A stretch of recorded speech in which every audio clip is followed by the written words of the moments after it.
¿Qué tal? Muy buenos días. Es lunes 11 de abril y para todo el equipo de Noticiero Hechos siempre es un gusto llevarle las noticias más destacadas, lo que ha ocurrido tanto a nivel nacional como a nivel internacional durante el fin de semana.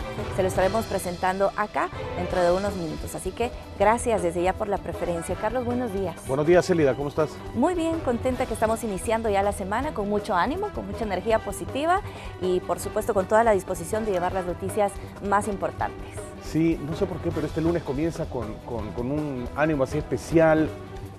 No sé si sea porque estoy predispuesto en el aspecto deportivo y porque sé que es una semana muy importante en el tema de deporte, tanto a nivel nacional como internacional, porque hay primera división a media semana y viene fase decisiva también en cuartos de final de Liga de Campeones. Martes y miércoles se juegan la vida tanto Real Madrid como Barcelona, que vimos que no tienen nada garantizado esta temporada. Aquellos que creían que ya tenía ganado todo el Barça, incluso la Liga, estarán pensándolo. Y además tendremos también UEFA Europa League, actividad nacional, baloncesto, en fin. Está cerrando la temporada del básquetbol regular de la NBA. Mucho deporte. Te puedo asegurar algo, Célida. Esta semana se nos va a ir rapidísimo. Cuando menos sin vas a ver, estamos en el viernes y te digo, viste que se nos iba a ir muy rápido la semana. Rapidísimo, pero volando. Y bueno, en el país también hay mucho de lo que podemos hablar. Estamos presentándole imágenes de lo que ha ocurrido. Boulevard Constitución. Exactamente, un taller, Boulevard ¿no? Constitución. Nos comentaban, y también otros. Es decir, no ha sido el único.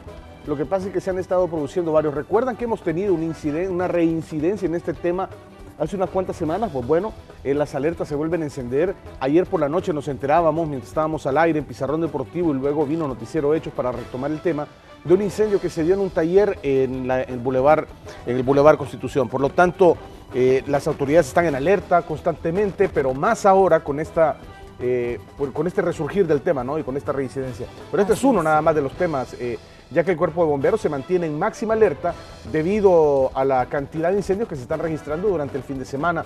La mayoría de los siniestros han sido forestales y en maleza seca. Sin embargo, han sido de tal magnitud que generaron alerta entre habitantes de colonias aledañas y, ojo, que este incendio del taller no tiene nada que ver con maleza ni con, ¿verdad? Esto se dio en una zona de la capital, en un sector muy urbano, ¿no? El Boulevard Constitución, a la altura de la intersección entre la prolongación de la Juan Pablo, Célida, y el mismo Boulevard Constitución. Sí, claro, y es que resulta que con el crecimiento de la población, de las zonas urbanas también, pues se genera este tipo de incidentes que inicia, si bien en incendio en maleza, en los alrededores, pero esto se puede volver un tema bien complicado para las comunidades que viven en los alrededores. Nos estamos enlazando ya con Marcela Rivera, que se ha desplazado hasta el Boulevard de los Próceres y nos tiene información importante. Muy buenos días, Marcela. Muy buenos días, compañeros. Les voy a comentar que sobre el Boulevard Los Próceres se ha registrado un accidente de tránsito. Un hombre identificado como Herbert Urquía Quintanilla, de 28 años, resultó con lesiones de gravedad a la altura de la cabeza, luego que impactara con este retorno que está ubicado sobre el Boulevard Los Próceres. De acuerdo con las autoridades, el hecho ocurrió como a las 4:30 de la mañana y él se conducía del Boulevard Monseñor Romero hacia el Hermano Lejano y quizás no se percató de este retorno que había acá en el lugar, dijeron las autoridades, y no descarta que tampoco se haya conducido a excesiva velocidad. Las lesiones las tiene a la altura de la cabeza, como les había dicho anteriormente, pese a que portaba su casco protector que está ubicado justamente en este lugar. Sin duda un hecho bastante lamentable que se ha registrado este lunes en horas de la madrugada. Y también dijeron las autoridades que él se conducía de su trabajo hacia su casa. Las recomendaciones para las poblaciones se conduzca con mucha precaución para evitar justamente este tipo de percances, incluso así evitar tragedias. Así mi información, compañeros, a esta hora de la mañana sobre el Boulevard Los Próceres.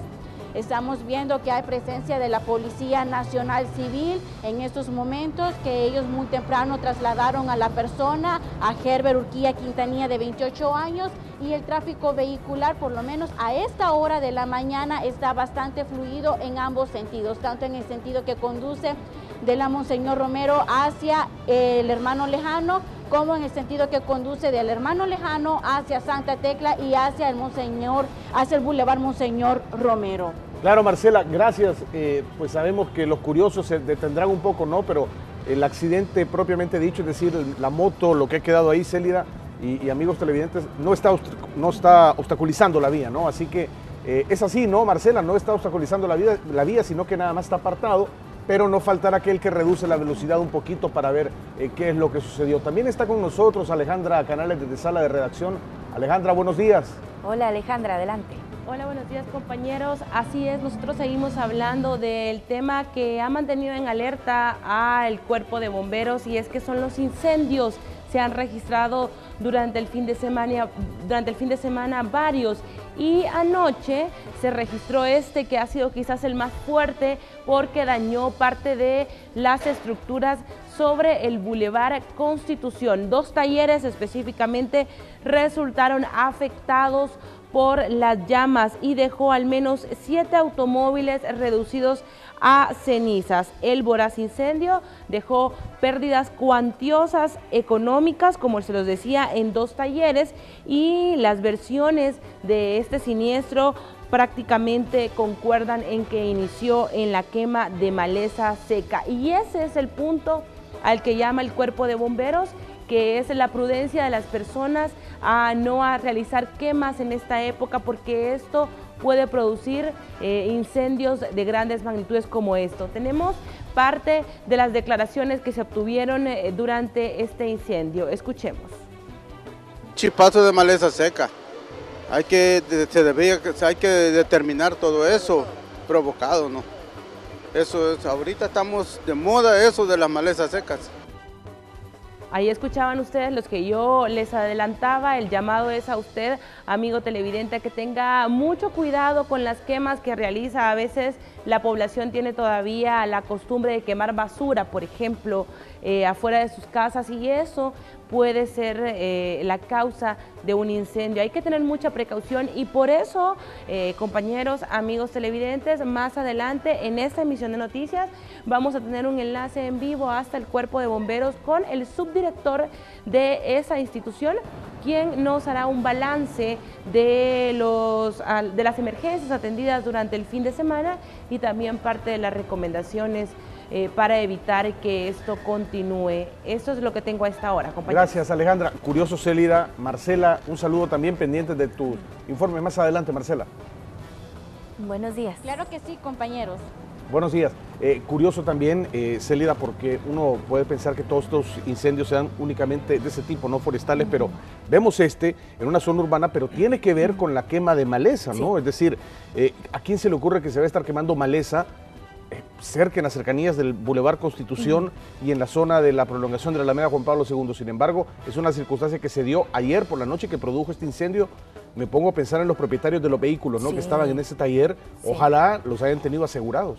Ojalá, porque si no, ¿qué alternativa les queda? Nada más que la pérdida total, ¿verdad?, de su bien ahí. Así que, bueno, es un tema que por supuesto ha dado mucho de qué hablar en las últimas horas. Nosotros seguiremos indagando al respecto. Mantiene en alerta máxima al cuerpo de bomberos y a las autoridades de protección civil. Así que, por supuesto que le vamos a dar seguimiento. Pero hay cosas buenas también, ¿no? Pero hay cosas buenas, exacto. También queremos comentarle que este fin de semana se desarrolló el segundo Festival de Convivencia Ciudadana, esto en el municipio de Soyapango. Este fue organizado por las autoridades de la alcaldía junto a otras instituciones de gobierno.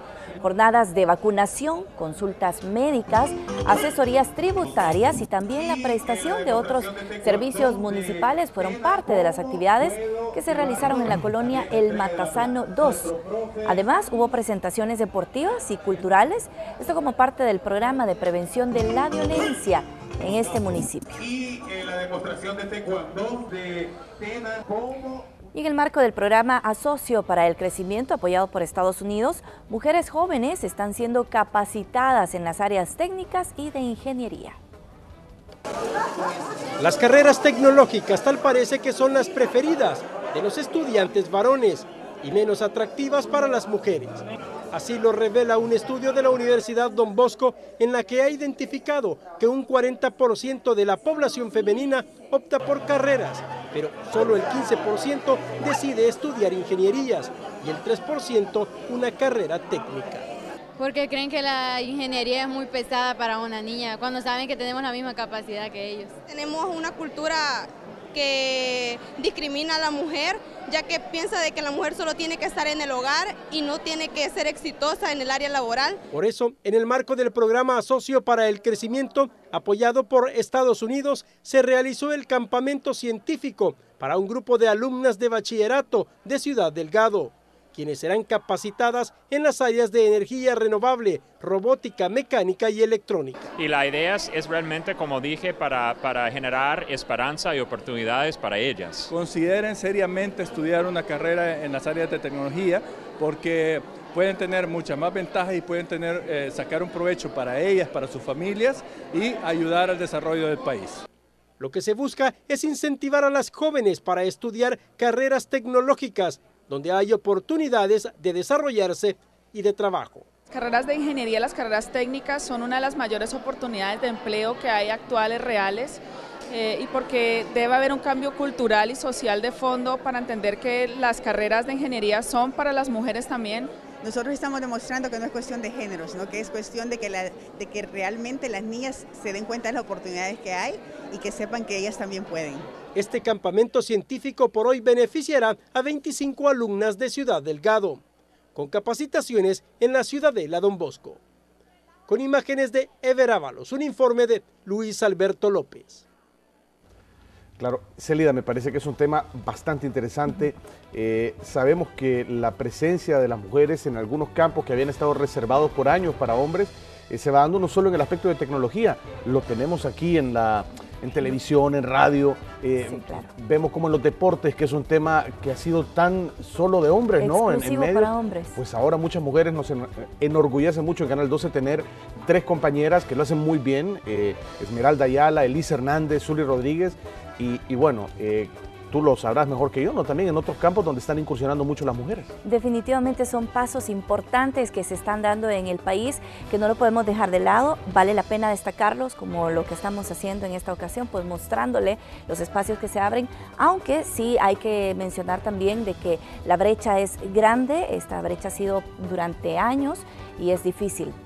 Platicábamos hace unos días sobre ese tema y decíamos que en sí el punto no es si se están aplicando los derechos, o sea, hay un crecimiento en este tema de derechos a favor o que protejan a las mujeres, sino que todavía se está lejos de llegar a una igualdad. Exacto. Porque vemos todavía una diferencia en cuanto a distribución de cargos en algunos lugares, sobre todo en el tema político, es bien interesante eso. Exacto, ¿no? Y hay estudios que determinan, Carlos, también que a pesar de que las mujeres han logrado ocupar puestos que antes eran exclusivos prácticamente para hombres, siguen ganando menos. Entonces continúa siendo bastante injusto. Sin embargo, pues hay pasos importantes que vale la pena destacar y hay que seguir en ese camino. Claro. Otra noticia, algo que sucedió el fin de semana en Cojutepeque, miembros de una iglesia cristiana marcharon por distintas calles para pedir al Creador para que cese la violencia en el municipio y por supuesto en todo el país. Salieron a las calles de la ciudad de Cojutepeque para pedir por la paz. Varios jóvenes y personas adultas, miembros de la iglesia Elohim, con pancarta en mano con mensajes de esperanza, recorrieron varios puntos del municipio. Tenemos que dar un positivismo ahora en la sociedad para reducir un poco la violencia, dar un poco de demostrar que Cristo puede cambiar las vidas de cada uno. El pastor general de la iglesia Elohim, Benjamín González, dice que solo Dios es el único que puede detener la violencia. En realidad es la paz. La marcha se llama Yo Quiero Paz porque como Cojutepeque, como iglesia Elohim, estamos cansados de tanta violencia. Y hemos creído en un Dios poderoso. Dice la palabra de Dios que si mi pueblo se humillare y buscare mi rostro, Él abrirá los cielos delante de nosotros y Él sanará nuestra tierra. Y yo creo que en eso hemos creído como iglesia Elohim nosotros, porque queremos paz. Con todo y uniforme de enfermera, esta profesional, miembro de la iglesia, participó en la marcha. El objetivo es que toda la población entienda que Cristo es la salvación y que queremos paz para nuestro país. Personas que presenciaron la marcha dicen que es bueno que se hagan estas actividades. Muy bien, está bueno lo que están haciendo. Eso queremos ver nosotros también. En el nombre de Jesús. Al nombre de Jesús, todo bien, sí. Gracias a Dios que ellos se involucran a andar en esta marcha. Muy bueno con el tiempo que estamos, es muy bueno estas cosas. ¿Siempre clamando a Dios? Sí, así es. Él es el único, sí, es muy importante. Así es, porque Él es el único que los puede ayudar en la situación como estamos. Al final del recorrido se realizó un culto para dar gracias a Dios. Con esta actividad lo que pide el pueblo evangélico es que Dios derrame bendición y traiga la paz a este municipio. En Cojutepeque, con imágenes de Alfredo López, este es un informe de Herbert Vázquez. Otra cosa importante que se me olvidó también, gracias por la nota, era que los Golden State Warriors en el baloncesto han igualado la marca de 72 victorias en temporada regular de los Chicago Bulls, aquellos míticos Bulls de Jordan Pippen que ganaron múltiples campeonatos, y le faltan todavía partidos por jugar, así que vas a estar escuchando mucho, Célida, estaremos escuchando mucho de este equipo de los Warriors, que son los actuales campeones de la NBA y que están camino a revalidar su título. Excelente, vamos a estar muy pendientes también en el tema deportivo. Vamos a hacer una pausa comercial, pero le invitamos a que se quede con nosotros y le cuento que en minutos, esta es información importante, interceptan nueva lancha con cargamento millonario de droga.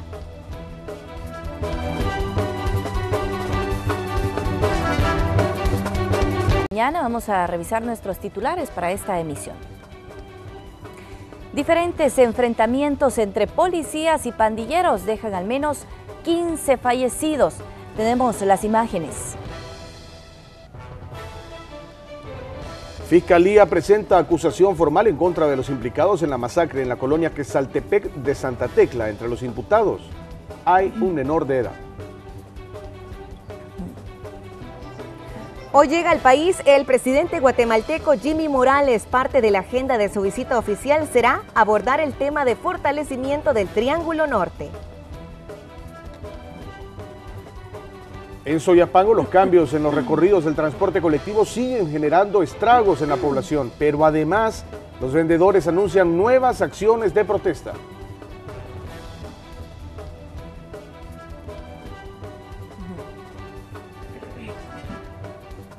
Presidente Salvador Sánchez Serén se reúne con salvadoreños residentes en el exterior. Ya le contamos los detalles.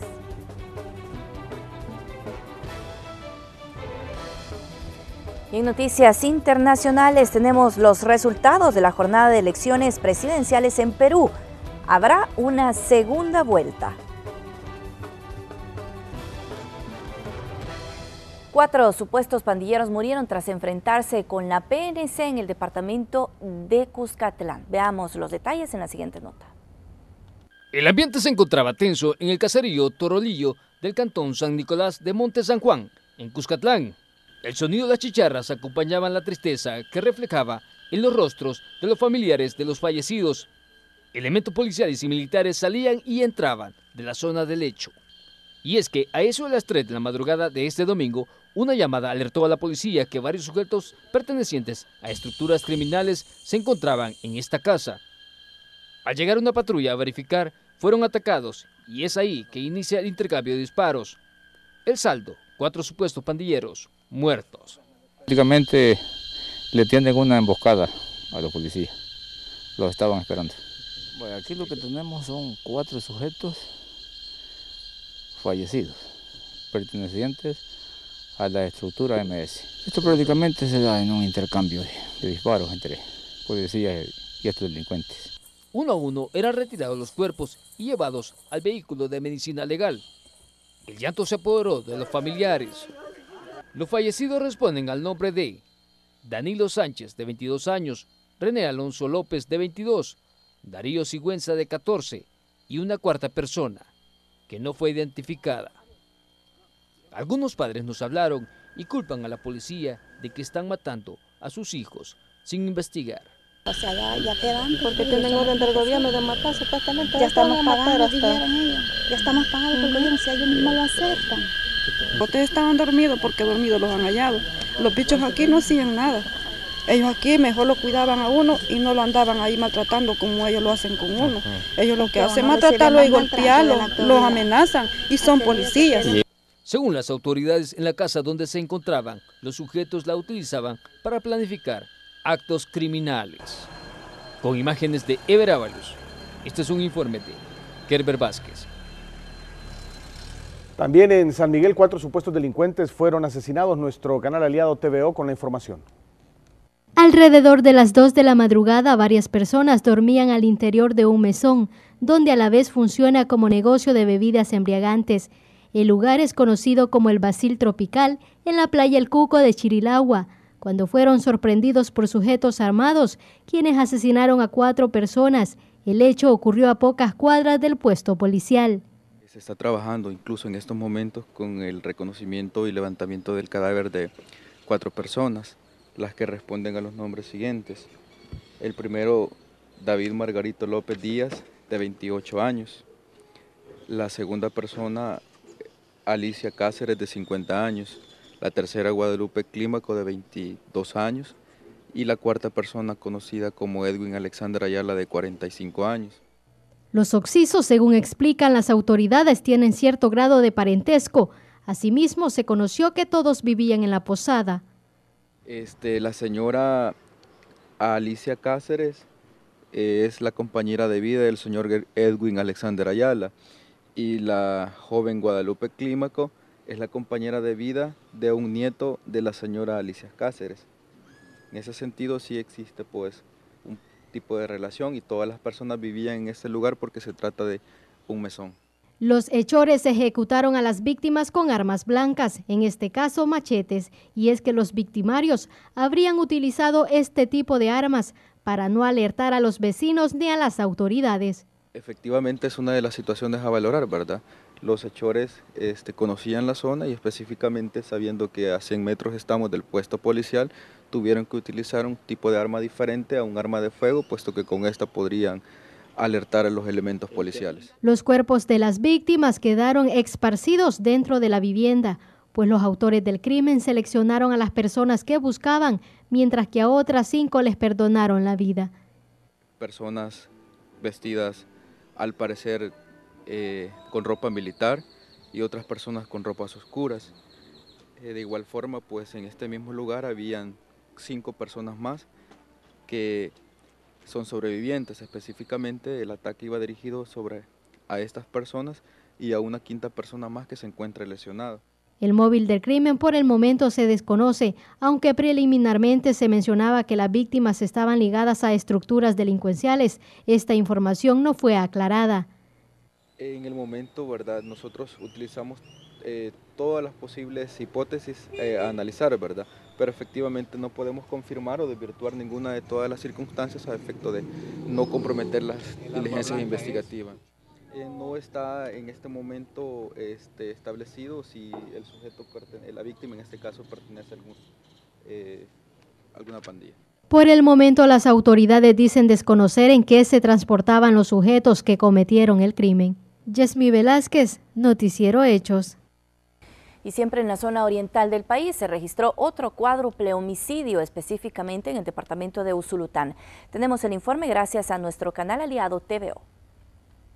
Tras investigaciones realizadas por elementos policiales, se tiene información de el lugar de una reunión en donde varios sujetos se encuentran planeando un ilícito. Y es así como varias patrullas se desplazan a la zona en horas de la madrugada del sábado, montando un dispositivo. Pero los supuestos delincuentes, al percatarse de la presencia policial, abren fuego a las armas. Y es ahí donde da inicio un enfrentamiento que dejó como saldo 4 personas fallecidas. A las 2:50 de este día se recibe información de que sujetos armados se encontraban en esta posición, en la casa que ustedes están viendo ahí. Habían sujetos armados, las patrullas ingresan, las personas que estaban ahí son pandilleros de la 18 sureña. Al percatarse de la presencia de los agentes, comienzan a dispararles, se respondió al fuego y resultando 4 fallecidos de ellos. La escena era bastante prolongada y se ubicaba en el kilómetro 101 de la carretera panamericana, al interior de una finca del cantón El Jocotillo del municipio de Mercedes Umaña en Usulután. En el terreno se encontró un campamento, el cual, según la policía, era el sitio de encuentro de los presuntos pandilleros, así también múltiples armas. Creo son 2 escopetas, un revólver y una pistola. Hace unos días ustedes se dieron cuenta que allá por Alegría hubo una masacre, ¿va? Entonces la mayoría de hechos delictivos del lugar supuestamente era cometido por estos sujetos. Según las autoridades, se trata de un fuerte grupo armado que opera en la zona y aseguran con lo sucedido han dado un duro golpe a la criminalidad. Los fallecidos fueron identificados como Cristian Joel Medrano, de 18 años, José Elmer Gaitán, de 25, José Antonio Ayala Mejilla, de 23, y Merlin Humberto López, de 32 años. Este dato, según la Policía Nacional Civil, ya que al querer conocer el informe preliminar por parte de la Fiscalía, esta entidad, representada por una fiscal de turno, de manera descortés, se dirigió a los medios, negando el detalle de la información. Por favor, solo denos la información. Cierra ahí, por favor. Cierra ahí, por favor. Ella nos va a dar la información. Por favor, fiscal, ¿por qué? Por favor. Solo queremos saber por qué no nos quiere dar información. Porque me publiquen. Este es un informe especial desde TVO Noticias para Noticieros Hechos. Natalie Hernández.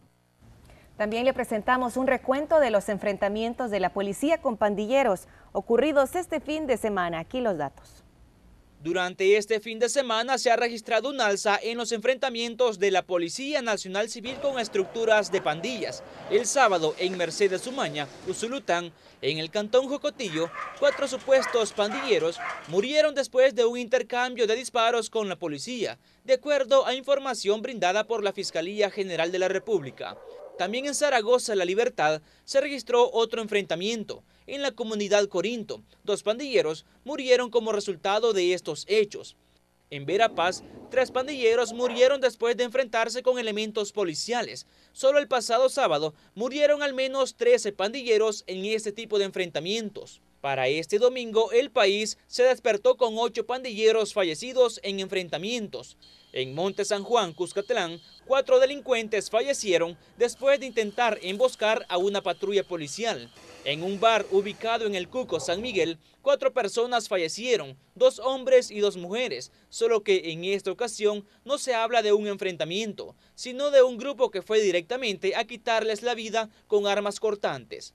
Solo en los primeros 3 meses del año, la policía reporta 136 enfrentamientos, que ha dejado como resultado a 130 pandilleros fallecidos. Este tipo de hechos se han incrementado en medio del despliegue de las medidas extraordinarias en seguridad que impulsan las autoridades, informó Raúl Hernández. Y si hacemos un recuento, durante los últimos días se han registrado múltiples masacres en diferentes puntos del país. El primer caso se dio en la colonia Quesaltepec de Santa Tecla, donde fue asesinada una madre y sus 2 hijas, entre ellas una menor. El otro hecho de violencia se dio este jueves en el kilómetro 29,5 de la carretera antigua que conduce hacia Zacatecoluca. Ahí se encontraron los cuerpos de 3 jóvenes. Según la policía, varios hombres encapuchados los sacaron de sus casas en horas de la madrugada. El viernes, 5 agricultores fueron atacados por miembros de pandillas. Este hecho de violencia se dio en el cantón La Chapina, Nahuilingo, Sonsonate. Y siempre ese día 3 pandilleros fueron encontrados muertos por la policía en una zona rural del municipio de Verapaz, San Vicente. En las últimas horas las autoridades reportan el asesinato de 2 personas en la colonia Corinto 1, esto en el municipio de Zaragoza, La Libertad. Y con tranquilidad se mantuvieron durante el fin de semana varios centros penitenciarios después del traslado de varios internos del penal de Quesaltepeque hacia el reclusorio de Zacatecoluca. El estado de emergencia decretado por las autoridades penitenciarias y las nuevas medidas de seguridad aprobadas por la Asamblea Legislativa han prohibido por el momento la visita de familiares a los internos en algunos centros penales. El dispositivo de seguridad lo mantienen elementos de la Fuerza Armada, de la PNC y custodios dentro y en el contorno del recinto penitenciario, como el de Quesaltepeque. Las señales de telefonía celular están suspendidas y por el momento se evalúa si el estado de emergencia se mantendrá o será prorrogado. La Fiscalía General informó que en Acajutla, Sonsonate, fue localizada una lancha con bandera ecuatoriana que transportaba cocaína. Se trata de más de 490 kilos de droga, valorados preliminarmente en $12.425.000. La lancha fue interceptada por la Fuerza Naval el sábado en horas de la tarde. Además, se confirma las detenciones de los ecuatorianos Julio Vergara Zavala, Ramón González Márquez y Darwin Valencia.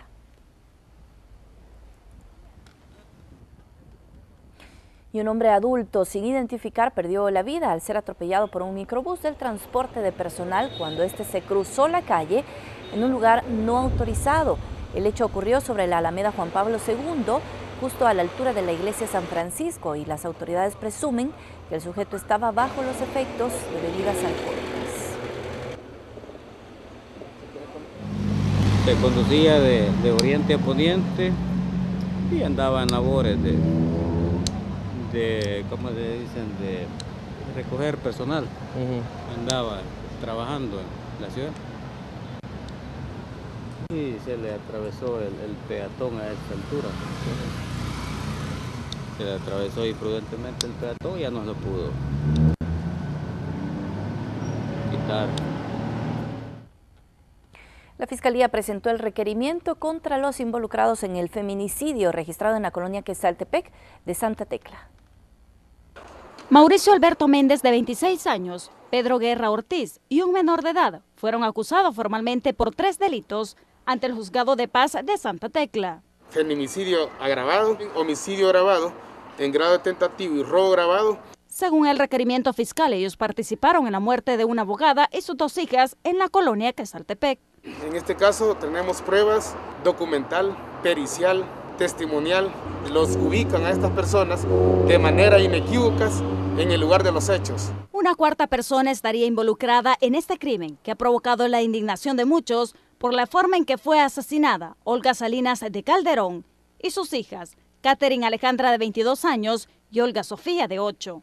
3 son las que ingresan a la vivienda a cometer los hechos de manera directa y una cuarta persona que es con los que ellos se apoyaban en el transporte. Se anduvo ubicando durante estos 3 días y quizás por tantas noticias anda huyendo, o sea, no se fue encontrado.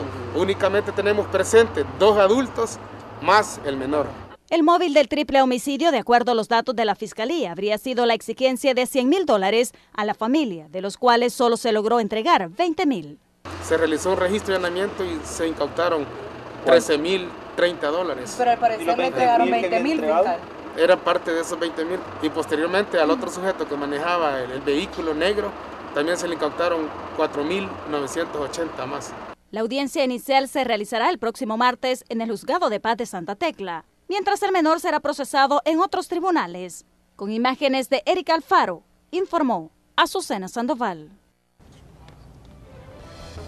Bueno, vamos a hacer una pausa comercial cuando son las 6 de la mañana con 17 minutos, pero hay información importante que todavía tenemos que transmitirle, así que le invitamos a que se quede con nosotros.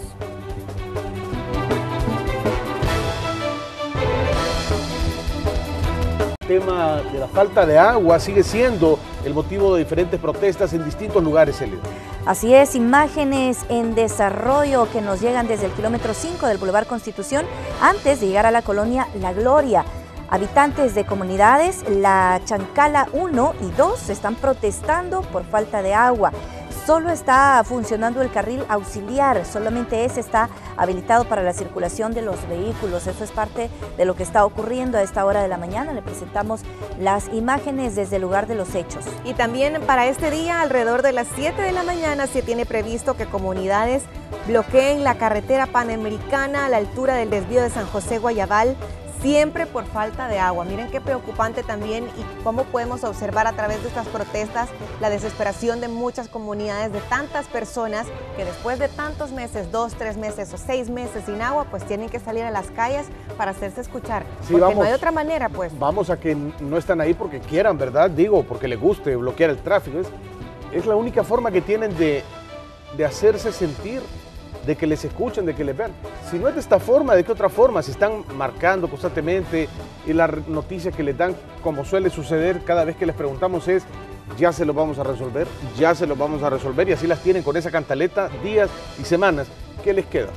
Sí, lo que sí me parece rescatable y positivo es que por lo menos están dejando un carril habilitado, porque recordemos que es bien grande el volumen de personas que vienen desde Apopa, Quesaltepec, Chalatenango, sobre la Troncal del Norte, y justamente vienen a dar acá al Boulevard Constitución. Por lo menos les están dejando pasar. Y estoy seguro que si al menos fuera caótico. Y estoy seguro que no están pidiendo 24 horas de agua, porque creo que nadie en el país tiene 24 horas de agua, al menos servicio constante, ¿verdad? Y luego algunos tienen cisterna. Pero con que le llegue unas 2 horas al día, pues, ¿verdad?, para abastecerse. El problema es cuando no cae ni una sola gota en semanas. Sin duda, ahí le presentamos las imágenes de lo que está ocurriendo y tómelo en cuenta si es que usted viene justo de esa zona, si se va a ver afectado, pues entonces procure salir un poco más temprano porque sin duda esto ya en unos minutos se va a complicar todavía un poco más. Así que por supuesto que nosotros seguimos en el lugar de los hechos y le vamos a estar presentando las imágenes. Mientras, también le queremos comentar que el alcalde de Soyapango reveló que habrá nuevos cambios en el recorrido de rutas del transporte colectivo y espera iniciar ya la próxima semana negociaciones con los vendedores de la zona. Tras algunos inconvenientes para habitantes de colonias de Soyapango, donde fue desviado el recorrido del transporte colectivo, la municipalidad y las autoridades del Viceministerio de Transporte modificarán las rutas según acuerdos llegados con residentes de la zona. Los residentes, ¿verdad?, tanto de la Guadalupe como de las Arboledas, que con ellos hay un diálogo abierto, ¿verdad? Habrán anuncios importantes esta semana que viene, tomando en cuenta las preocupaciones de nuestra población.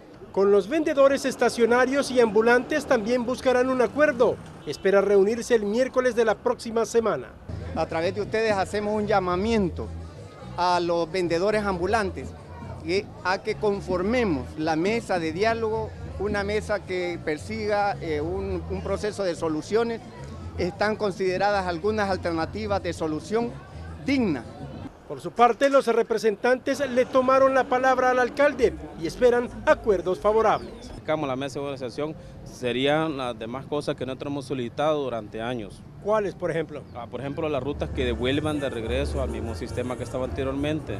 Lo otro, que nos venga y nos permita subir al bus de Citran, por favor. ¿Por qué? Porque la terminal de Oriente desaparece. Muchas rutas acá al centro ya no van a venir, mismo el ministro lo ha dicho. Entonces nosotros nos quedamos sin empleo. Entonces una de las partes de las peticiones que nosotros estamos solicitando. Entre las principales demandas que pedirán al alcalde está la liberación de las 11 personas capturadas durante los disturbios de la semana pasada. Con imágenes de Ever Ábalos, un informe de Luis Alberto López. Y bueno, de hecho, para este día a las 9 de la mañana, vendedores informales han convocado a una nueva protesta, siempre ahí en Soyapango, y esto en descontento por los cambios en los recorridos de las unidades, pero además porque no les están permitiendo vender sus productos al interior de las unidades del Citrams.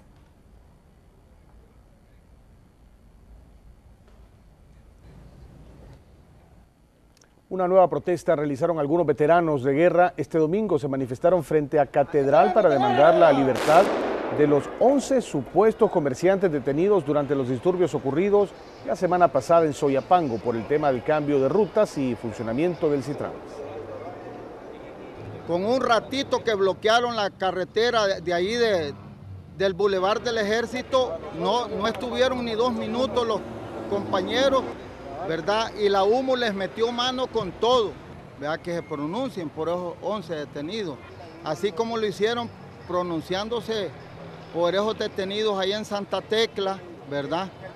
Que es el alcalde Arenero el que los había mandado detener, ¿verdad? Ahora que se pronuncie también, ¿verdad? Que ahora es el frente el que ha mandado a detener a esta gente, todo por querer ganar unos cuantos pesos más con el Citrán. Y habitantes de los alrededores de la urbanización Prados de Benies en el municipio de Soyapango demandan la construcción de una pasarela en un tramo de la carretera de Oro. Han ocurrido múltiples accidentes de tránsito con personas lesionadas y hasta fallecidas intentando cruzar la calle.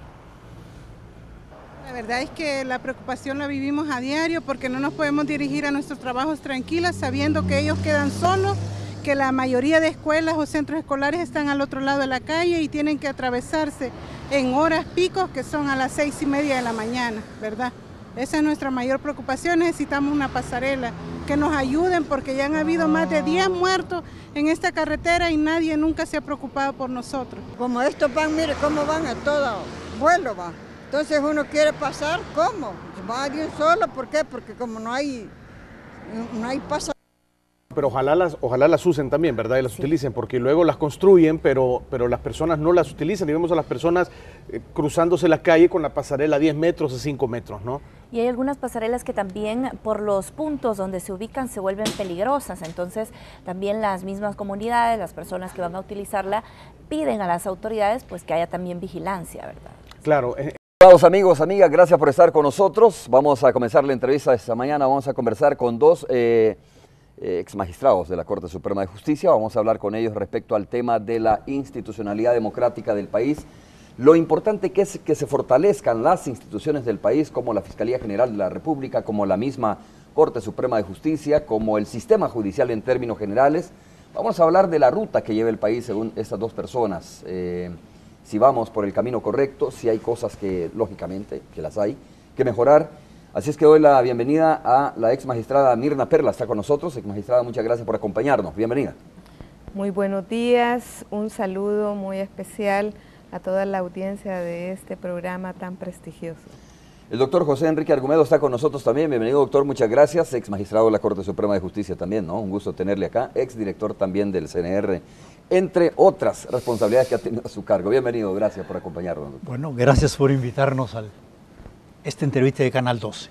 Cómo no. Doctor, a ver, ¿cómo está evaluando usted el rumbo que lleva el país? ¿Cómo evalúa el papel que están desarrollando las distintas instituciones como la Corte Suprema de Justicia, como la Fiscalía General de la República, como el mismo papel que le corresponde hacer a la Asamblea Legislativa, ¿no? Hoy, hace unos días, recientemente vimos de alguna manera, y para satisfacción de los salvadoreños diría yo, cómo se fue sumando esfuerzos, o cómo han venido sumando esfuerzos, instituciones como la Fiscalía, como la Corte Suprema de Justicia y la misma Asamblea en torno a cómo enfrentar la delincuencia, ¿no? Que es nada más una arista de algunos de los problemas que enfrenta el país. ¿Es optimista usted? Mire, hay que serlo, porque si somos pesimistas estamos yéndonos al fracaso. Cierto que El Salvador en estos momentos tiene serios problemas, pero si repasamos la historia, repasamos el mundo actual, el mundo actual tiene serios problemas. No nos vamos a decir que el mundo es un mundo de paz, de armonía, de tranquilidad y que qué maravilloso. No lo es, no lo es, no lo es. Y en algunas cosas hasta con cuestiones como en los Estados Unidos, ¿qué sucede si Donald Trump fuera nominado por el Partido Republicano? Tantas cosas que pudiéramos hablar, pero centrémonos en El Salvador en estos momentos. Sí tenemos serios problemas. Algunos dicen que es un desorden institucionalmente porque la presidencia por un lado, los diputados por otro, los jueces por otro. Pero veámoslo positivamente eso, es que eso es la democracia. Tal vez en las épocas pasadas eso no lo tuvimos, porque el presidente decía, esto así quiero, y los diputados le aprobaban al unísono lo que él quería, el órgano judicial caminaba también en sintonía con él, claro, como una maquinita maravillosamente, el fiscal nombrado por él, todo en armonía. Pero ¿a qué nos llevó esa armonía, entre comillas? A una guerra civil. Es aparente paz, ¿no? Tranquilidad.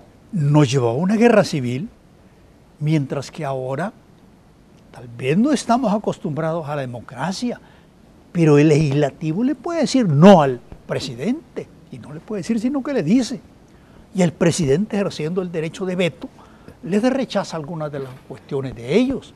Y a una Corte Suprema que se maneja independientemente, y un fiscal que ha llegado, que no de sus primeras actuaciones, pues por lo menos a mí me dan seguridad y certeza de que va por el buen camino. Entonces yo creo que vamos avanzando. No, pero tenemos el problema de la delincuencia, tenemos el problema económico, sí, claro que lo tenemos.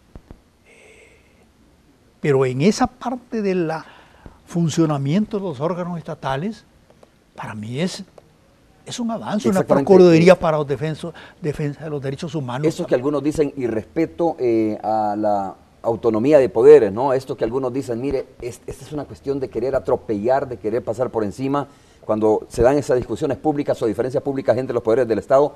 ¿Eso es nada más y nada menos, como usted dice, parte del ejercicio democrático normal de un país? Pero depende también cómo se haga.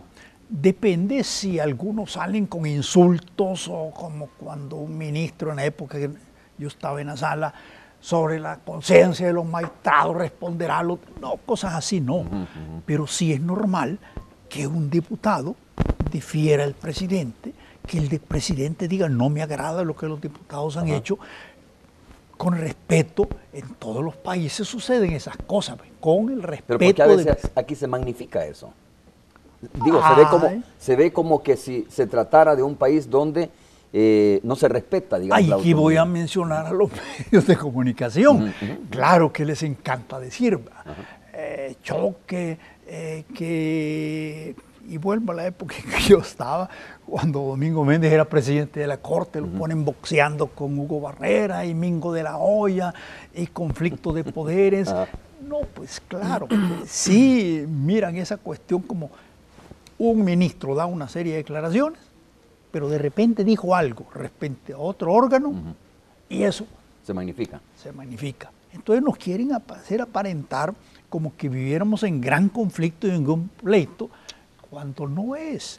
Sí vale la divergencia de opiniones, vale, porque eso es parte de la democracia, pero no creer de que se viven en un pleito enorme entre todos ellos. Y permanentemente, muchas veces, sí. ¿no? Doctora Mirna, ¿cuál es su opinión respecto a este tema? Usted ha estado más recientemente como magistrada de la Corte Suprema de Justicia, pero no quiero centrar este debate sobre el papel que hace la Corte Suprema de Justicia, que es importante, ¿no? Quizá más adelante les pregunte nuevamente sobre cómo está haciendo su trabajo la sección de probidad. Quiero hablar en términos más generales, como ya lo enfocó el doctor Argumedo, sobre el fortalecimiento institucional y hasta dónde de verdad hay bastante desierto cuando algunos voceros, digamos, o miembros de la sociedad dicen, mire, cuando esta acusación se da entre poderes del Estado, estamos demostrando nada más y nada menos que este país no funciona, o es parte del ejercicio democrático, como dice el doctor Argumedo.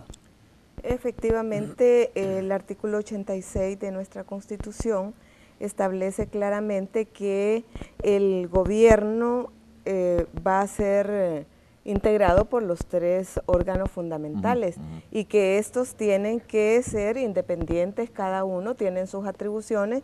Por supuesto que se debería, ¿verdad?, en la medida de lo posible, tener, digamos, algún espacio para la cooperación, para la coordinación, pero es muy normal y es parte del ejercicio democrático el hecho de que cada uno de los órganos actúe en forma independiente, ejerciendo sus atribuciones, sus funciones. Creo que es importante reconocer que después de los acuerdos de paz, tanto la Asamblea Legislativa, que fue antes, como decía el doctor, como una caja de resonancia del Ejecutivo, quien además estaba al servicio del el poder permanente, que es el poder económico, ¿verdad? Entonces, obviamente, fue fortalecido con la creación o el reconocimiento del FMLN como partido político y que ejerce una verdadera oposición en el primer momento y ahora ha llegado hasta ser, digamos, ejercer la presidencia de la República, el titular del Ejecutivo. Entonces, esto lógicamente no va a gustar al sector que nadie elige, ¿verdad? Nadie elige a los que tienen los recursos económicos más importantes en el país, pero que si ellos en alguna medida ejercen control sobre los poderes, pues, y antes fue mucho más evidente, ahora ya no, ahora hay, digamos, antes todo no había un disenso, juego. ¿no? Bueno, no quiero decir que había consenso tampoco, porque tampoco era consenso. Había sino uno o dos diputados a veces, ¿verdad? Una especie de autoritarismo, quizás, como dice el doctor Argumedo, alguien levantaba el teléfono y decía esto se va a aprobar y de esta manera y se acabó. Dictaduras permanentes, ¿verdad? De hecho, con los acuerdos de paz se logra sentar las bases para superar la dictadura que teníamos en el país. Luego, pues hubo, lamentablemente, todo un proceso de privatizaciones impulsadas por el Partido Arena, ¿verdad?, que definitivamente dieron lugar a una mayor concentración de la riqueza. Entonces, lógicamente, hay todo un descontento por el sector, digamos, económicamente poderoso, cuando hay resoluciones, cuando la Asamblea misma está discutiendo que hay que hacer las cosas en forma diferente, no necesariamente lo que les conviene a los señores que tradicionalmente han sido conocidos como la oligarquía, ¿verdad? Que hay algunos que dicen que eso es un término anacrónico que ya no existe, pero Es decir, hay un pequeño círculo de personas, de familias que son las dueñas de la mayor cantidad del patrimonio del país. Doctor, en estos, 4, casi 5, 6 años ya, ¿no? Casi de los gobiernos del FMLN, ¿cuál ha sido entonces la diferencia? ¿Qué ha marcado la diferencia? Y lo estoy diciendo en términos, negativos si es que los hay, o en términos positivos si es que los hay. Respecto a esa forma de hacer gobierno, digo, que usted bien la describía, ¿no? Que solo muchas veces era desde Casa Presidencial donde se ordenaba, y las instituciones como la Corte de Cuentas, la Corte Suprema de Justicia y la misma Asamblea Legislativa eran como oficinas de despacho administrativos de Casa Presidencial. Voy a seguir tal vez la línea de Mirna. Sí, los poderes del Estado, los 3 órganos fundamentales que están en la Constitución. Sí, lo que aparece en eso que Lasalle llamó el pedazo de papel, ¿verdad? Los poderes escritos. Pero existen poderes reales. Y antes a la prensa, ahora los medios de comunicación le llaman el cuarto poder, porque claro que tiene poder, pero también está el poder económico. Y como ella decía, eso no está escrito allí, y son poderes reales, y ese Ferdinand Lasalle del siglo XIX hablaba de eso, los poderes reales que existen. El FMLN ha podido romper con ese poder. No lo ha podido romper, no lo ha podido, aunque en sus estatutos y en sus cuestiones lo diga. ¿Por qué? Porque como lo han dicho muchísimos gentes que incluso han sido presidentes en otros países, llegamos a la presidencia de la República, pero precisamente la democracia, el presidente no tiene el poder total y absoluto, tiene que entenderse con otros grupos políticos que algunas veces lo apoyarán, otras veces no lo apoyarán, y entonces tenemos eso de que un partido no puede cumplir totalmente lo que él quisiera hacer, porque tiene obstáculos o tiene valladares. Pudiera ponerle entre tantísimos casos un impuesto selectivo al consumo, a las cosas de lujo. ¿Quién no diría que sí? Pues, ya lo ha tenido El Salvador. Y ya lo tienen otros países americanos. Se ha debatido, pero no se ha podido aprobar ese impuesto. Si el impuesto debe de ser en relación equitativa y si el impuesto debe de ser atendiendo la capacidad contributiva, ¿quién no me va a negar que hay capacidad contributiva en los artículos o servicios de lujo, no sobre una taza de café, no sobre un polígrafo, no sobre eso? Estamos hablando de yates y de grandes cosas, pues. Y eso no es lucha de clases ni nada. Y sin embargo, no se ha podido hacer porque no se han tenido los votos necesarios. De manera que entonces un partido no siempre puede lograr lo que él quiere porque no tiene los votos necesarios para poderlo conseguir. Usted dice que el FMLN no ha podido romper ese modelo económico o ese poder económico, ¿no? Sí. ¿Es bueno que lo rompa o sería bueno que se rompa ese poder económico o es parte de los pesos y contrapesos que de alguna manera tienen que haber? Es que mire, no es establecer el socialismo siglo XXI, no es otra cosa que pudiéramos irnos, sino que es cumplir la Constitución. Si la Constitución allí me dice, se reconoce la propiedad privada en función social. Allí me dice que debe de haber un orden económico, y estoy señalando ahí porque ahí Mirna tiene la Constitución. Ahí tiene la Constitución, sí. Debe de haber un orden económico, se debe proteger al consumidor, se reconoce la libertad económica, pero también buscando el bien común. Son preceptos constitucionales. El interés público prevalece sobre el privado. Entonces, un gobierno que pretenda hacer eso, lo que está haciendo es cumpliendo el marco constitucional con disposiciones que existen desde 1950, cuando nace el constitucionalismo social en El Salvador. Entonces no es que nos vayamos odiando al que tiene, porque no va, sino el marco constitucional nuestro se reconoce la libertad económica. Pero algunas personas saben eso, ¿no? O sea que el empujar, digamos, o ir en esa línea de cumplir el marco de la Constitución, saben que cuando se solicitan o se pide o se discute, se debate esos temas, simplemente se está debatiendo el contenido constitucional, pero tratan de hacerlo ver de otra manera, como que es lucha de clases realmente. No lo es lucha de clases. vámonos a la historia, vamos a cuestión impositiva nuevamente. 1915, ya pasaron 100 años de la ley de impuestos sobre la renta, la primera en El Salvador. ¿Quién era presidente de la República en ese momento? Carlos Meléndez. ¿Quién era Carlos Meléndez? Un hombre de la clase más pudiente de El Salvador, dueño de extensiones de terreno, de caña, de ingenio, de lo más pudiente. Y en exposición de motivos dice, yo voy a ser de los principales afectados, dijo él. Y metió el impuesto sobre la renta. Entonces, él mismo estaba luchando contra él. Sí, claro. Entonces, quisiera ver yo empresarios ahora, que los hay, que pueden hacer así, como don Carlos Meléndez, que mete un impuesto, dice, a mí me va a afectar, y era un hombre del nivel económico más alto en aquel momento. O sea, si queremos hacer las cosas pensando en El Salvador, podemos hacerlo si queremos.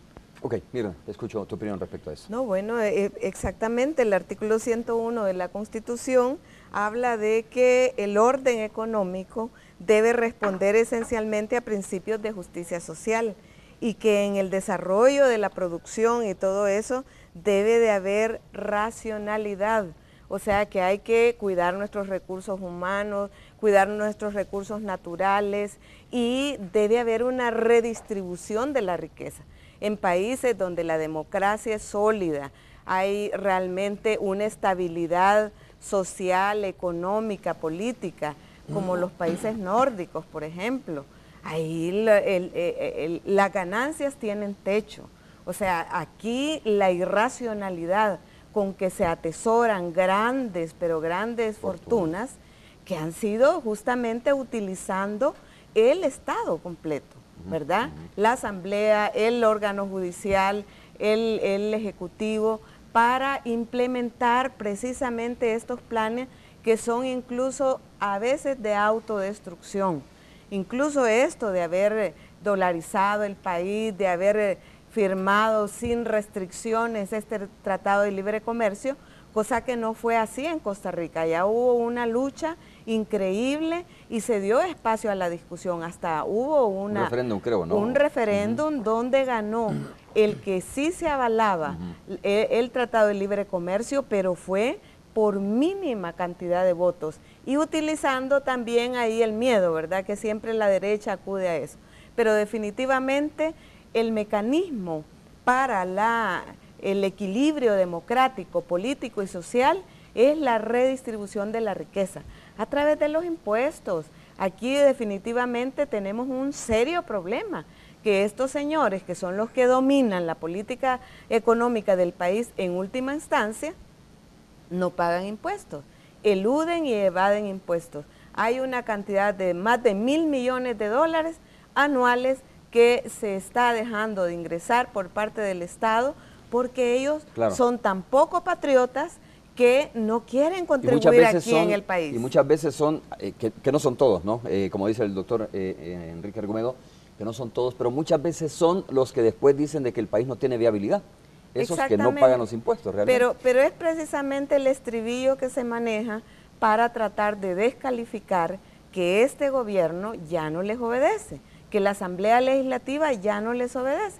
Incluso la misma Corte Suprema de Justicia, en muchas de sus resoluciones, ya no les obedece.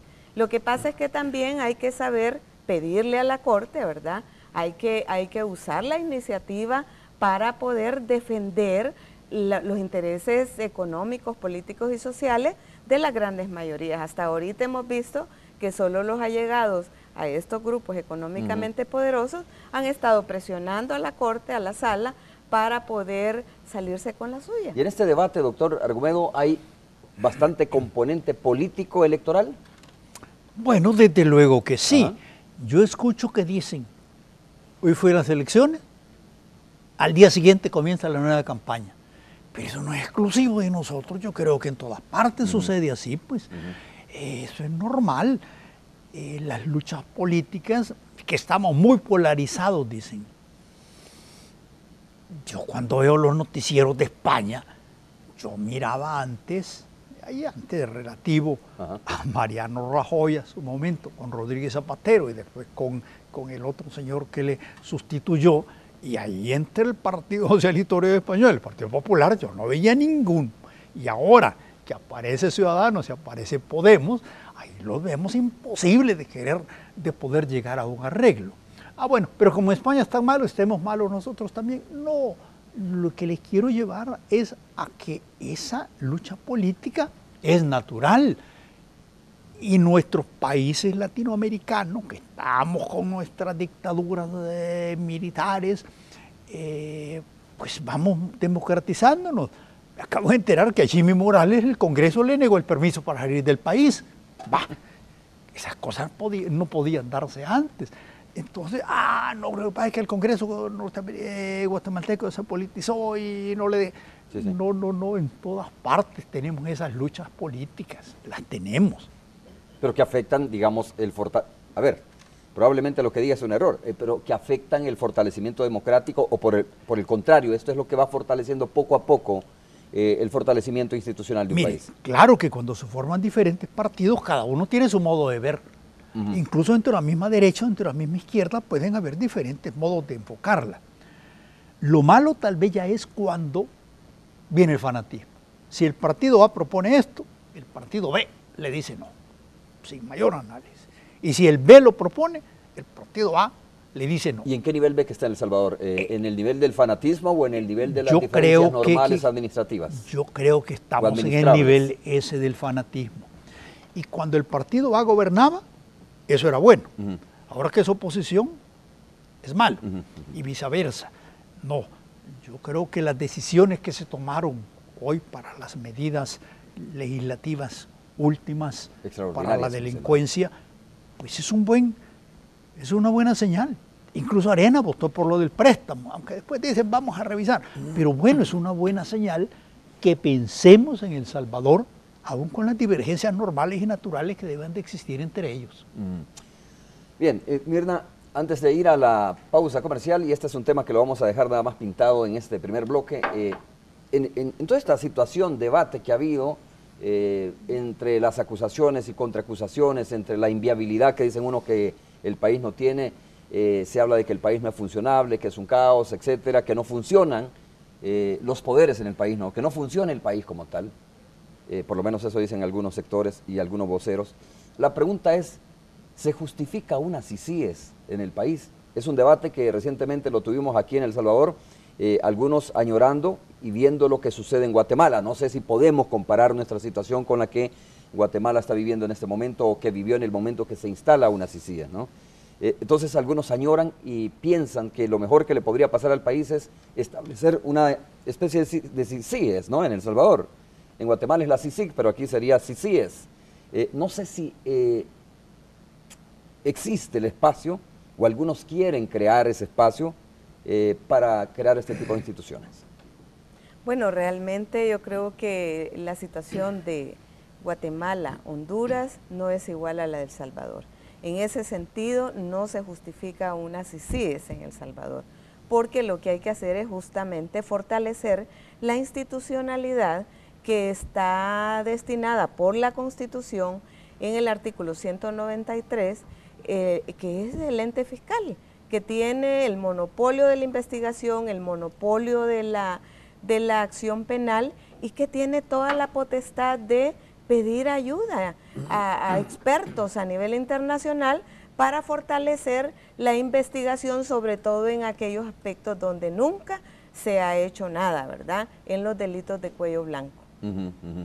Bueno, se habla aquí de que hay muchos casos impunes y que por lo tanto, y que no han caminado, dicen algunos, ¿no? Y que por lo tanto eso viene justificando una especie de esta comisión. Bueno, yo creo que precisamente ahora, como decía el doctor Argumedo, tenemos que darle el beneficio de la duda al nuevo fiscal general de la República, que surge de un debate bastante fuerte, ¿verdad? Y que esta persona ha demostrado tener, digamos, un compromiso de nación. Esperaríamos pues que tenga todo el apoyo institucional, porque hay que fortalecer el presupuesto de la Fiscalía, además de fortalecer en aquellos aspectos de la investigación. La Fiscalía hasta ahorita ha tenido muy pocos recursos especializados en la investigación, sobre todo no en la prueba esta que siempre sacan como chabeleada, ¿verdad? Las tales, los testimonios incluso criteriados, los testigos criteriados, sino que en la investigación científica del delito. La prueba documental, la pericia que se debe de realizar sobre el cometimiento de los delitos. Eso es más importante que cualquier prueba testimonial, porque esa, lógicamente, en el país está muy desprestigiada y ha sido utilizada de una forma perversa. Hay amaños ahí en eso. Pues sí, de alguna manera se ha dado amaños. Ahí hay delitos, ahí hay fraude, ¿verdad? Ahí hay fraude, ese es delito. Vamos a hacer una pausa. La doctora Mirna Perla y el doctor José Enrique Argumedo están conversando con nosotros esta mañana, ambos ex magistrados de la Corte Suprema de Justicia. Volvemos en breve.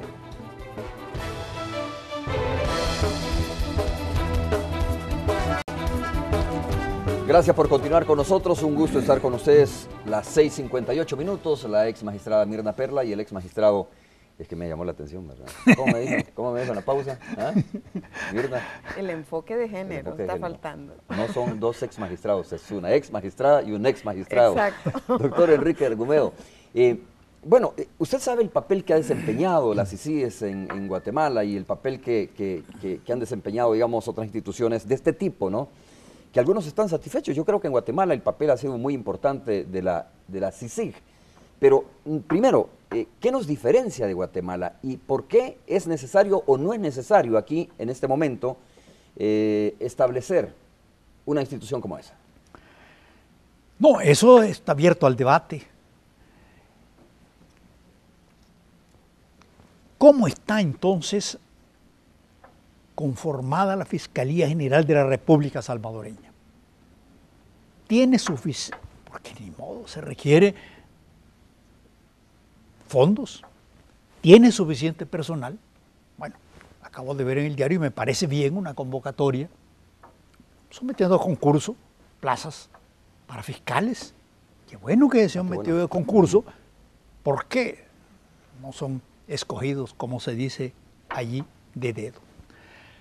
¿Tiene la Fiscalía la obligación de perseguir a los delincuentes que han cometido? Sí lo tiene, es un mandato constitucional. ¿Puede hacerlo? Yo respondo que si se le pone el interés debido, pudiera hacerlo. Pero necesitamos no extranjeros que vengan a investigarnos porque nosotros no podemos, somos miedosos, le tenemos miedo. No, yo sí creo que podemos hacerlo si le ponemos el interés necesario. Claro, si dejamos que las cosas sigan caminando como en el pasado, no vamos a poder hacerlo. Para mí no es necesario que vengan una comisión. Si necesitamos apoyo extranjero, capacitación, desde luego que lo necesitamos. Yo creo que cuando hicieron esto, tuvieron que venir al principio técnicos extranjeros y les dijeran y que les indicaran las cuestiones tecnológicas. Necesitamos que vengan otras personas, algunos creen que incluso asesores. Correcto. Algunos creen que incluso no es necesario eso, sino más bien, a ver, mire, solo deje que las instituciones funcionen y no las torpedee, no trate de boicotearlas, de atiborrarlas de papeles muchas veces que no son necesarios, ¿no? Porque la Fiscalía es una caja de resonancia también donde algunos van por cualquier situación, o sea, acuden a la Fiscalía, cuando tienen derecho, yo sé, pues, pero las pocas cosas que el exfiscal dijo, no me traigan chambres, dijo una vez. Sí, cuando llegaban ahí a ponerle una cantidad de cuestiones que eran más para que los medios llegaran a ver a los que estaban presentando la cuestión. Pero volvamos a esto. Laboratorio científico. Cuando era ministro de Justicia René Hernández Valiente, con quien fuimos compañeros en la sala, y le guardo una gran amistad a él, se creó un laboratorio científico de lo más avanzado. Como la ciencia va cada vez haciendo nuevas cosas, a lo mejor si no lo han mejorado ya se fue quedando atrás. pero es necesario que viniera gente extranjera que le enseñe a usted, o si no viene a enseñarnos, nosotros tenemos que ir cómo se hacen los análisis de sangre, cómo se hace lo de las huellas digitales, tantísimas cosas que sí necesitaremos apoyo extranjero, apoyo, pero creo, sigo insistiendo, subrayo, que los salvadoreños tenemos la capacidad necesaria para poder hacer la investigación necesaria. ¿Cuántas cosas quedaron sin investigarse? Es que es una vergüenza para nosotros que el caso de Monseñor Romero haya quedado así, y que no se adentrara en las personas que se ha imputado en lo de la Comisión de la Verdad, que sí, que no era un tribunal, y tantas otras cosas más. Pero ¿podíamos los salvadoreños hacerlo? Sí, podíamos hacerlo si al frente de la Fiscalía General de la República estuviese una persona dispuesta a no dejarse atemorizar. Miren, el cargo de fiscal es un cargo difícil. Yo diría que después de presidente de la República, el cargo de fiscal es el cargo más difícil. De mucha responsabilidad. Claro que la tiene. Y rodeado de un excelente personal, pudiéramos salir adelante sin necesidad de una comisión extranjera que nos viniera a indicar cómo. Necesitamos de extranjeros que nos vengan a asesorar en la cuestión del Zika y del chikungunya. Necesitamos de extranjeros para tantas cosas, pero asesores, no gente que venga casi a ordenarnos hacerlo de esta manera. ¿Por qué no somos, o si lo somos, igual a Guatemala? Digo, ¿qué nos diferencia de Guatemala? En donde sí, aparentemente fue necesaria una CICIG. Porque también Guatemala... No. Okay. Mirna, quiero escuchar tu opinión sobre eso. Definitivamente en El Salvador, después de los acuerdos de paz, efectivamente se dio un fortalecimiento real de los tres órganos fundamentales del Estado. En el país. Lamentablemente eso no abarcó la Fiscalía General de la República, que ni en el tema, digamos, del fortalecimiento del presupuesto, pero tampoco en la independencia del ente fiscal no se logró avanzar mucho. De hecho, ahí había una estructura jerárquica bien definida, que el fiscal general es el que define, ¿verdad?, qué línea de investigación se va a seguir, aunque el fiscal del caso tenga mayor conocimiento y en la concreta pueda tener mejores elementos de juicio para poder definir si va a continuar con la acción penal o va a desistir, ¿verdad? Porque la Fiscalía no solo está para acusar, está para investigar lo favorable y lo desfavorable en el tema en contra del imputado o a favor del imputado. Lo que se necesita es encontrar la verdad real, hacer justicia y definitivamente que se le imponga a la persona imputada lo que sería la sanción justa. Pero en el caso de Guatemala, ¿qué es lo que ha habido? En el caso de Guatemala se dieron también acuerdos de paz que no llegaron a ser tan trascendentales como en el caso de El Salvador. No se logró llegar a fortalecer lo suficientemente todos los órganos del Estado y por eso se hace necesario una CICIG. Pero en El Salvador, como dice el doctor Argumedo, efectivamente tenemos, bueno, no solamente tenemos gente capaz, pues, que compite con cualquier persona de Europa, de Estados Unidos, de Sudamérica, sino que además tenemos gente muy valiente. Lo que pasa es que sí, hay que crear mecanismos por medio de los cuales se garantice el acceso de las personas con una mejor trayectoria, con una capacidad, ¿verdad?, en la materia en que se va a trabajar y que definitivamente se le garantice la seguridad también. La independencia es importante en ese caso, ¿no? La independencia, la imparcialidad, el profesionalismo y la entrega de la persona. Porque usted puede tener cualquier cantidad de atributos, pero si la gente llega nada más a cobrar por su periodo y pasarla bien, ¿verdad? Decirle a quien más puede presionar, sí, ahí estamos perdidos y perdidas. Pero definitivamente nuestro país tiene capacidad, Y bueno, sí, por eso nos logramos llegar a unos acuerdos de paz donde se ha establecido no solamente, digamos, un acuerdo político, sino que también se logró llegar a instalar una comisión de la verdad con el mandato de que se asumieran las recomendaciones de la Comisión de la Verdad para fortalecer el órgano judicial, sobre todo en la imparcialidad, y tratar de lograr la justicia, la verdad, la reparación, las medidas de no repetición, que entre otras cosas, por ejemplo, el caso de Monseñor Romero, se ha vuelto a solicitar hace un año a la Fiscalía General que se abra este caso. Es un caso que definitivamente es un caso ejemplarizante a nivel mundial, no solo a nivel nacional. Si el asesinato de Monseñor Romero fue planificado, como el caso de los jesuitas, fue ejecutado, es más trascendental el de Monseñor Romero. O sea, tenemos ahí todo un involucramiento claro de quienes pagaron a los escuadrones de la muerte para asesinar a Monseñor Romero. Y fue una decisión política de la clase económica, usando, por supuesto, los escuadrones de la muerte, ¿verdad? Claro, las estructuras eso tiene que llegarse a feliz término. Hay que definitivamente reabrir ese caso y sancionar a quienes haya que sancionar. Y a algunos les da miedo sin eso, llegar ¿no? a digamos, que vaya a fluir la sangre hasta el río, ¿no? Es que ese es el punto. Someter a la justicia es lo más correcto. Si eso es cierto o no es cierto, si solo es un discurso, mire, reabrir, como tú dices, unos dicen, reabrir el caso es reabrir heridas. Y antes de comenzar la entrevista, el doctor Enrique Argumedo hacía referencia también al caso, ¿no? de los sacerdotes jesuitas también, o de la ley de amnistía, decía el doctor Enrique Argumedo, que ahí está, desde la Corte Suprema de Justicia todavía no se sabe cuál va a ser el resultado, la votación, pero que ya rato se viene discutiendo precisamente eso, doctor Enrique Argumedo. Es que ahí tenemos cómo la Fiscalía no funcionó.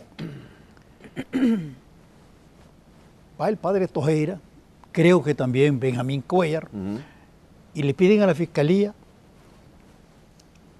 siga adelante con el caso de los imputados en el asesinato de los sacerdotes jesuitas. Y el fiscal responde, el caso está en la sala de lo constitucional con una inconstitucionalidad. Y mientras la sala no resuelva, yo no sigo adelante. En aquel momento la sala no suspendía, no había suspendido. Entonces, si no había suspendido, se podía seguir adelante. Va, resuelve la sala. Fiscal, actúe. Ya la sala resolvió. Ya prescribió. ¿Pero por qué prescribió? Porque la misma Fiscalía no actuó. Esas son las cosas indebidas que se habían hecho. ¿Actúe? No, hasta que resuelva la sala. ¿Resuelve la sala? Ya transcurrió el tiempo, ya prescribió, así que ya no puedo hacer nada. Como muchos casos. No, entonces, por eso es que el juez Eloy Velasco ha dicho, fue una farsa el proceso judicial que se celebró en El Salvador. Y estamos mencionando el caso de Monseñor Romero y el caso de los jesuitas, y así podemos ir mencionando cientos y miles, otros más que no se hicieron, pero si hubiera habido voluntad de la Fiscalía General de la República, los resultados tendrían que haber sido distintos y no tendríamos que estar diciendo que venga un grupo extranjero cuando nosotros mismos podemos doctor, hacerlo. quería volver a ese punto sobre el tema de una posible comisión internacional para investigar los delitos de un país, ¿no? ¿Es violatorio desde su punto de vista de la soberanía el establecimiento de una institución de este tipo? Depende. Si nos la imponen, claro que sí afecta a nuestra soberanía. Si nosotros voluntariamente, pero el problema es que ya nos están presionando tanto que ya el sí salvadoreño ya casi es obligado. Es distinto cuando uno voluntariamente dice, miren, yo pido tal cosa. Como cuando El Salvador aceptó la ONUSAL. Pero cuando las tropas norteamericanas llegan a Irak, eso claro que era una invasión afecto a la soberanía, porque Irak no pidió que llegaran. Es distinto entonces cuando un país, y esto se mira ahora con las cuestiones de los procesos de integración económica, cuando El Salvador libremente, junto con el resto de países centroamericanos, deciden crear el Parlamento Centroamericano, la Corte Centroamericana, que le dan carácter supranacional, que nuestra Constitución admite en el artículo 89, voluntariamente nosotros los 5 países centroamericanos, y ahora metamos a Panamá también, República Dominicana, decidimos hacerlo. Diferente es cuando a alguien le dicen, tú tienes que hacerlo. Ah, no, ahí se afecta la soberanía. Hay un autor que dice que el mejor acto de soberanía de un país es cuando él mismo acepta integrar un proceso con un organismo supranacional. Pero aceptar este tipo de organismos, aceptar el establecimiento de ese tipo de organismos en un país debería de pasar por la consulta a la población, porque la soberanía reside precisamente en la población, ¿no? Es decir, hasta dónde un gobierno que negocie o logre un acuerdo internacional representa realmente a toda la población. Debería de ser más amplia la consulta para saber si la soberanía, que es el pueblo, pues acepta la instalación de este tipo de instituciones. Aquí tendríamos que irnos a la interpretación constitucional. Si nos vamos a lo literal, la respuesta que le podrían dar muchos es no. Y los que no quieren tendrían que decir que no. Porque dice, sí, es cierto, el sufragio comprende la consulta popular. Pero en los términos de esta Constitución, y la Constitución solo dice que es para la integración centroamericana si queremos formar una nueva república. Como lo otro no está contemplado, no. Pero si hacemos una interpretación amplia, si la soberanía reside en el pueblo, pues entonces podemos estarlo haciendo consultas populares. Y diría la réplica nuevamente de los otros, pero el gobierno salvadoreño es representativo y los diputados representan al pueblo y tú no tienes por qué estarle preguntando al pueblo cada vez, cada domingo, cada mes lo que va a hacer, sino que ellos representan al pueblo y ellos pueden hacer lo que quieran, si sí o no, o en algún momento hasta que me podrían decir, ni es que ni siquiera la asamblea tendría que conocerlo, sino que como es una cosa del Ejecutivo, el Ejecutivo podría escoger libremente esa comisión. Pero el fiscal les puede salir, mire Ejecutivo, usted haga todo lo que quiera, pero la Constitución me dice que yo soy el investigador del delito y lo que es a su comisión que ustedes hicieron, a mí la figura del fiscal es clave en ese aspecto. A mí no me liga, pudiera decir el fiscal. Si me parece bien, les hago caso, y si quiero, no les hago caso.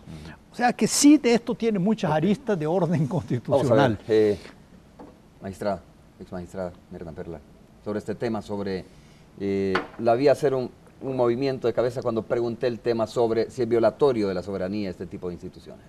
No, definitivamente, si en el resultado de una discusión por instalar una comisión de personas extranjeras que pueden ser muy sabias, muy capaces, con un gran compromiso, pero que no conocen de la vida del país. O sea, no van a tener un mejor resultado que lo que nosotros podríamos hacer, por supuesto, en las condiciones óptimas, ¿verdad? Ya dije, reforzando el presupuesto, reforzando la institucionalidad, sobre todo la independencia judicial, tanto del fiscal general como de los fiscales del caso, fiscales especiales en los casos, que lógicamente la fiscalía tiene una salida, puede nombrar una comisión de expertos independientes para asesorar. El artículo 193, numeral 7, le da la salida, pero no es que va a venir una comisión aquí a instalarse como al estilo de Guatemala.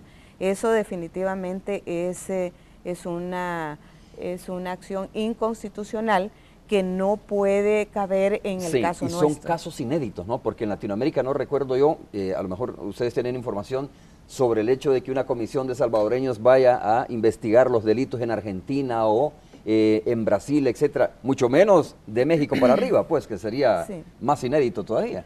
Sí, yo creo que lo que sí se tiene que hacer es buscar colaboración, ¿verdad? Buscar colaboración para actualizar el laboratorio científico de la investigación del delito, para capacitar, sobre todo en la ética, en los conocimientos técnicos, ¿verdad?, de los fiscales y personas investigadoras que son sus auxiliares. La misma Policía Nacional Civil necesita fortalecerse en el ámbito de la investigación, incluso todos estos delitos de feminicidio quedan en la impunidad, porque nunca logra la víctima llegar a acceder a la justicia, porque no tenemos personas especializadas ni en la fiscalía ni en la policía para investigar este tipo de delitos, mucho menos prevenir, ¿verdad? Porque muchas veces las víctimas llegan una y otra vez. Ayer veía yo una resolución de un juzgado de Soyapango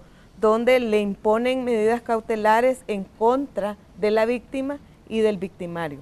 Eso me parece totalmente descabellado.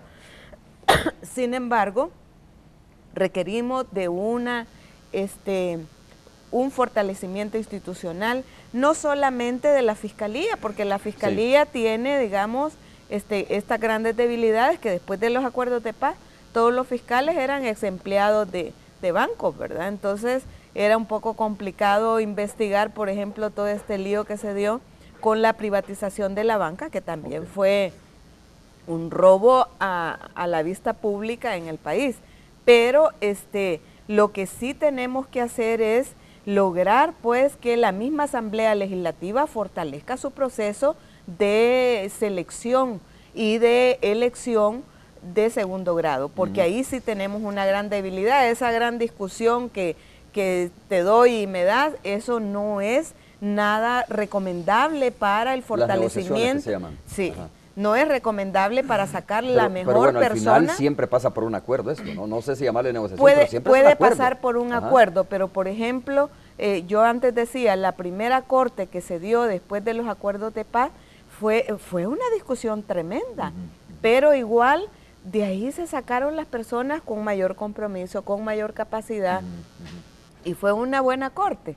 Pero ahora necesitamos fortalecer eso, crear criterios muy claros para la selección de las personas, y hacer una verdadera, digamos, convocatoria pública para quienes tengan interés de proponer o de autoproponerse en los diferentes cargos de la elección de segundo grado, y luego también que esto sea público. Y ahí viene, doctora, las entrevistas sean públicas. Es la elección de los magistrados, de los próximos magistrados Todos. de la sala de lo constitucional. Corte de cuentas, magistrados de la sala de lo constitucional, presidente que lo elige la misma asamblea, los magistrados o magistradas que van también a incorporarse a la asamblea. Doctor Romero, hace poco nos sorprendió el fiscal general de la República por dos declaraciones recientemente, una que no es extraño para los salvadoreños y salvadoreñas, pero la primera sí fue bastante contundente, apareció ante los medios de comunicación y dijo: me siento solo y presionado. O sea, esta figura que es tan clave para la investigación del delito, porque todos sabemos que la Constitución delega precisamente en el fiscal general de la República el monopolio de la investigación, esta figura que es tan clave, que se sienta fortalecida, que se sienta con valor, que se sienta apoyada, si usted quiere, sale ante los medios de comunicación diciendo: me siento solo y presionado. Presionado por algunos sectores. Hace un momento yo le dije que el cargo de fiscal es uno de los más difíciles. Tal vez después se siente solo porque él es solito, es un cargo unipersonal. Por lo menos el presidente tiene su consejo de ministros, la corte es un cuerpo colegiado, pero ahí él solo tendrá que tomar unas grandes decisiones. Y si aquellas personas que estaban acostumbradas a hacer lo que querían vienen y le dicen: mira, no hagas, bueno, una manera de ya no sentirse solo, sino buscar el apoyo es decir eso. Fíjate que me están presionando, eso es lo que nos dijo. Y resolver sobre casos fuertes, ¿no? Fundamentales, digo, para la población, porque la soledad es relativa en ese caso, en términos de que si él resuelve y hace justicia utilizando la investidura que tiene, pues la gente va a estar, supongo yo, acompañando su cargo. Es que hay presiones. Un diputado dijo: yo quiero un fiscal que cuando yo llegue a pedir algo me lo rechace. Es que entonces, ¿para qué va a ir? Pues es que no debería de ir, ningún diputado debería llamar al fiscal. ¿Cuántas presiones ha de haber tenido el fiscal anterior en el caso de Francisco Flores? Las ha de haber tenido. Obviamente que las debe de haber tenido. Y en eso de comisiones, tal vez la Asamblea Legislativa tiene la facultad para investigar. Y yo siempre he creído que las comisiones que arma la Asamblea no llegan a nada, excepto una, la de Flores. Por primera vez una comisión llegó a algo. Y lo que ella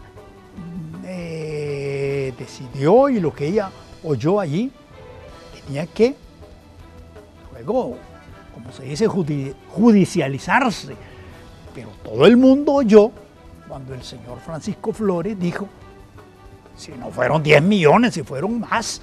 Bueno, y él ahí mismo no estaba confesando. Vaya, pero faltaba que eso se judicializara, una confesión extrajudicial. Pero si tanto quieren, pues que la Asamblea también investigue. Puede hacerlo, puede hacerlo. Tiene el problema de que es un órgano eminentemente político. Claro que es un órgano eminentemente político. Pero ahí tenemos como, en algún caso, por fin dio resultado en una comisión de ellos. Ok. Vamos a la pausa, señores. Regresamos ya para la reflexión final, el cierre de la entrevista de esta mañana.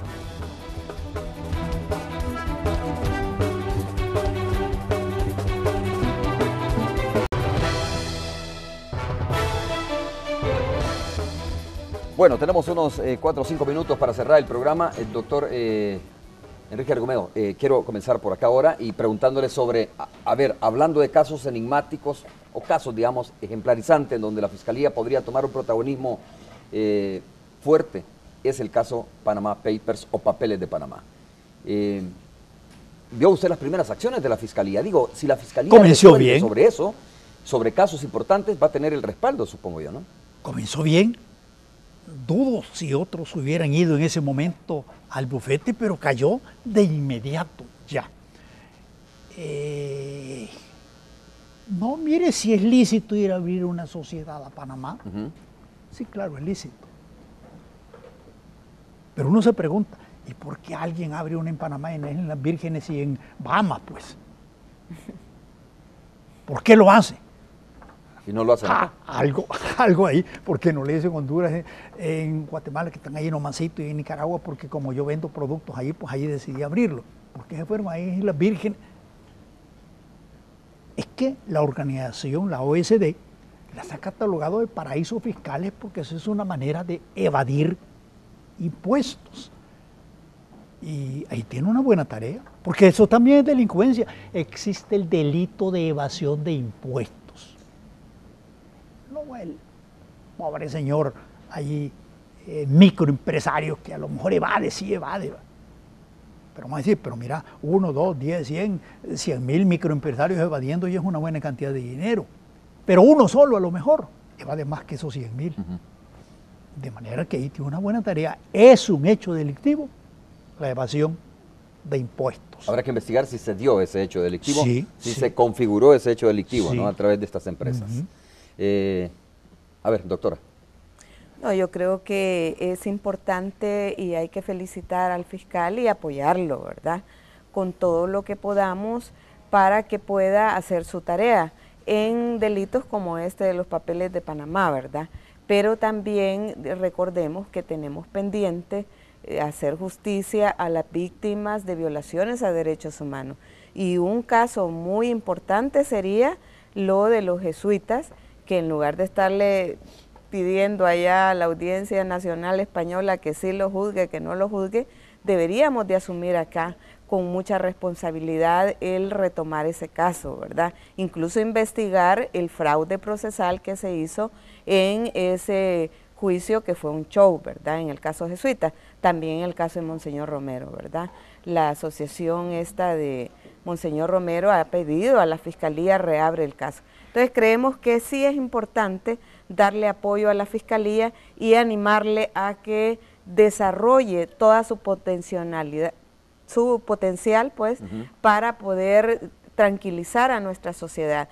Todos los delitos que estamos viendo, incluso de poca monta, de grandes quilates, bueno, ahora estaba escuchando que se ha incautado una gran cantidad de droga, parece que por el orden de 12 millones, cosa que no muy poco, no muchas veces se ha hecho.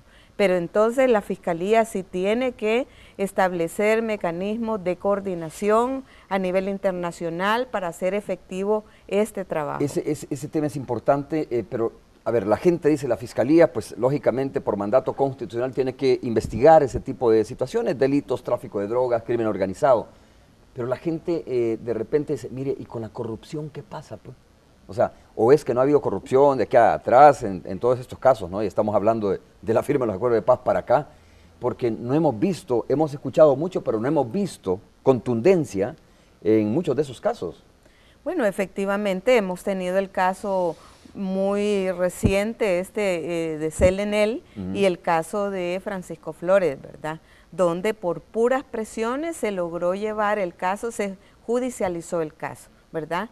Y definitivamente en esta línea tendría que fortalecerse un equipo especializado para combatir la corrupción en el país, que lógicamente se ha dado por la falta de investigación, por la impunidad en esos casos. Okay.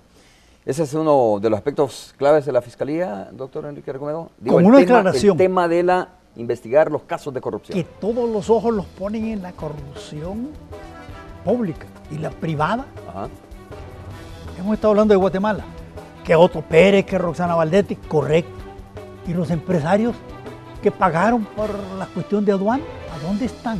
¿Y por qué solamente uno? Es que debe ser ambos. Sí. Si hay corrupción pública, hay corrupción privada y también esa debe perseguirse y publicitarse. Vale. Muchas gracias, doctor José Enrique Recomedo, por haber estado con nosotros. Bueno, gracias, doctor Romeo. Gracias por su análisis, sus puntos de vista. Doctora Mirna Perla, también muchas gracias por haber estado con nosotros. Encantada. Vamos a quedarnos hasta aquí, muchas gracias. Así comenzamos la semana. Mañana, martes, estaremos conversando con el canciller de la República, Hugo Martínez. Volvemos y nos vemos. Así concluimos. Gracias por habernos acompañado. Los padres de familia son responsables de lo que sus hijos ven. El siguiente programa.